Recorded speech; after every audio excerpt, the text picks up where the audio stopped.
नमस्कार दोस्तों, स्वागत है आप सब लोगों का हमारे YouTube चैनल टेक्नो बैंकिंग में। दोस्तों, अगर आप लोग पेमेंट बैंक के कस्टमर हो या फिर किसी भी पेमेंट बैंक का वॉलेट यूज करते हो, जैसे कि पेटीएम पेमेंट बैंक और इसका वॉलेट, इसका अमेजॉन का वॉलेट, अमेजॉन पे इत्यादि यूज करते हो, मोबीक्विक का वॉलेट है, तो अगर आप लोग इन सब वॉलेट्स को यूज करते हो या फिर पेमेंट बैंक के कस्टमर हो, तो आप लोगों के लिए आरबीआई की तरफ से बहुत ही बड़ी खुशखबरी निकल के आ रही है। आरबीआई ने अपने मॉनेटरी पॉलिसी में 3 सर्कुलर का ऐलान किया है, जो कि सभी पेमेंट बैंक के कस्टमर इसके साथ ही वॉलेट के कस्टमर्स के लिए बहुत ही ज्यादा बेनिफिट साबित होने वाला है। तो आज की वीडियो में हम आप लोग को इन्हीं तीनों नए नियम के बारे में पूरा डिटेल में जानकारी देने वाले हैं, तो वीडियो आप लोग बिना स्किप किए एंड तक जरूर देखना। तो आइए दोस्तों, बिना समय गवाए वीडियो स्टार्ट करते हैं। तो दोस्तों, बात करते हैं आरबीआई के फर्स्ट रूल के बारे में।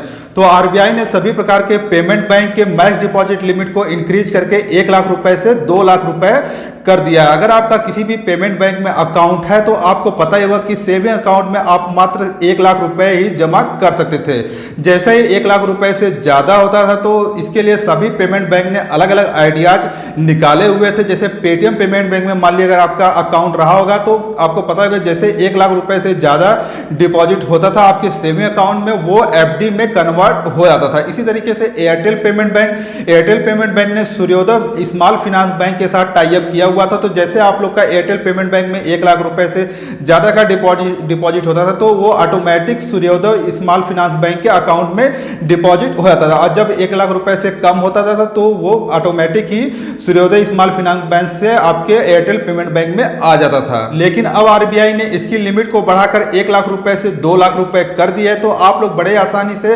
अपने किसी भी पेमेंट बैंक में अगर आपका अकाउंट होगा तो 2 लाख रुपए तक का डिपॉजिट कर सकते हो, और 2 लाख रुपए से ज्यादा होगा तो वही का प्रोसेस है, पेटीएम पेमेंट बैंक में एफडी होगा और एयरटेल पेमेंट बैंक में सूर्योदय स्मॉल फाइनेंस बैंक में वो ऑटोमेटिक ट्रांसफर हो जाएगा। तो सबसे पहले मैं आप लोग को बता दूं कि इंडिया में कितने प्रकार के पेमेंट बैंक हैं, जैसे कि Paytm payment bank, India post payment bank, Airtel payment bank, NSDL payment bank, Jio payment bank, इसके अलावा भी और कई सारे पेमेंट बैंक काम कर रहे हैं। दोस्तों, अब बात कर लेते हैं आरबीआई के दूसरे नियम के बारे में। तो आरबीआई ने सभी प्रकार के पेमेंट बैंक और वॉलेट को एक नई फैसिलिटी दी है, जो है आरटीजीएस और एनएफटी का। यानी अगर आप लोग को पता होगा कि नेफ्ट और आरटीजीएस जो हम अभी तक कर पाते थे वो सिर्फ पब्लिक सेक्टर बैंक यानी कि नेशनलाइज बैंक, कॉमर्शियलाइज बैंक में ही कर पाते थे, जैसे कि एक्सिस बैंक या फिर एसबीआई हुआ, पंजाब नेशनल बैंक हुआ, इन सभी बैंकों में ही हम या फिर ग्रामीण बैंक में नेफ्ट आरटीजीएस कर पाते थे। लेकिन पेमेंट बैंक और वॉलेट को यह फैसिलिटी नहीं थी, तो आरबीआई ने अब इन सभी प्रकार के पेमेंट बैंक और वॉलेट को भी ये फैसिलिटी प्रदान कर दी है कि अब इसके सभी कस्टमर वॉलेट हो या फिर कोई पेमेंट बैंक हो, उसके थ्रू बड़े आसानी से नेफ्ट और आरटीजीएस कर सकते हो। तो ये भी गुड न्यूज है पेमेंट बैंक और वॉलेट के कस्टमर्स के लिए। दोस्तों, अब बात करते हैं आरबीआई के थर्ड रूल के बारे में। तो आरबीआई ने सभी प्रकार के वॉलेट्स को वॉलेट इंटरऑपरेबिलिटी की फैसिलिटी दे दी है। वॉलेट इंटरऑपरेबिलिटी मीन्स अगर आप लोगों ने देखा होगा कि एक वॉलेट से आप लोग दूसरे वॉलेट में पैसा ट्रांसफर नहीं कर सकते, यानी कि अगर आप लोग मोबीक्विक का वॉलेट यूज कर रहे हो तो अगर मोबीक्विक वॉलेट में वॉलेट से अगर आप लोग पैसा ट्रांसफर करना चाहे अपने या फिर किसी दूसरे के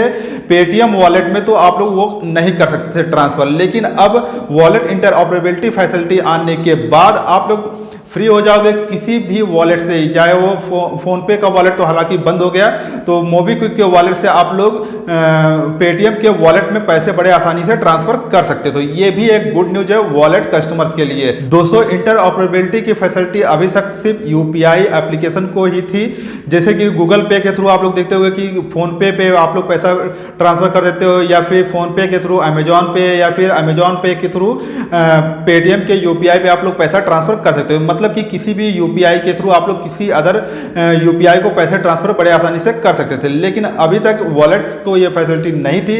तो अगर आप लोग के वॉलेट में पैसा है, चाहे वो किसी भी कंपनी का वॉलेट हो, तो आप लोग अदर कंपनी के वॉलेट में बड़े आसानी से पैसे ट्रांसफर कर सकते हो। तो ये 3 गुड न्यूज थे वॉलेट और पेमेंट बैंक के कस्टमर्स के लिए। तो फ्रेंड्स, आज की वीडियो में बस इतना सही। आप लोग को वॉलेट, अगर आप लोग एक वॉलेट यूजर हो या फिर पेमेंट बैंक यूजर हो, तो आप लोग नीचे कमेंट बॉक्स में हमें कमेंट करके जरूर बताइए कि आप कौन सा वॉलेट, किस कंपनी का वॉलेट यूज करते हो या फिर किस कंपनी का आप लोग पेमेंट बैंक के कस्टमर हो। इसके साथ ही आप लोग को ये गुड न्यूज कैसा लगा ये भी आप लोग नीचे कमेंट करके हमें जरूर बताइए। सो फ्रेंड्स, फ्रेंड्स आज की वीडियो में बस इतना। अगर आप लोग को वीडियो पसंद आए तो वीडियो को आप लोग को कर देना लाइक आप लोग करने बहुत ही ज़्यादा कंजूसी करते हो, इतनी मेहनत से इतनी गुड न्यूज आप लोग के लिए लेकर आते हैं लेकिन फिर भी आप लोग लाइक नहीं करते, तो इसीलिए लाइक तो बनता ही है। लाइक करने के साथ ही अपने सभी फ्रेंड्स के साथ ये जानकारी जरूर शेयर करें, और अगर आप लोग चैनल पे नए हो तो चैनल को सब्सक्राइब साथ ही बेल आइकन जरूर प्रेस कर लीजिए ताकि हमारे आने वाले नेक्स्ट वीडियो की नोटिफिकेशन आप लोग को मिलती रहे। सो फ्रेंड्स मिलते हैं नेक्स्ट वीडियो, तब तक के लिए घर पे रहिए, सुरक्षित रहिए। जय हिंद, वंदे मातरम।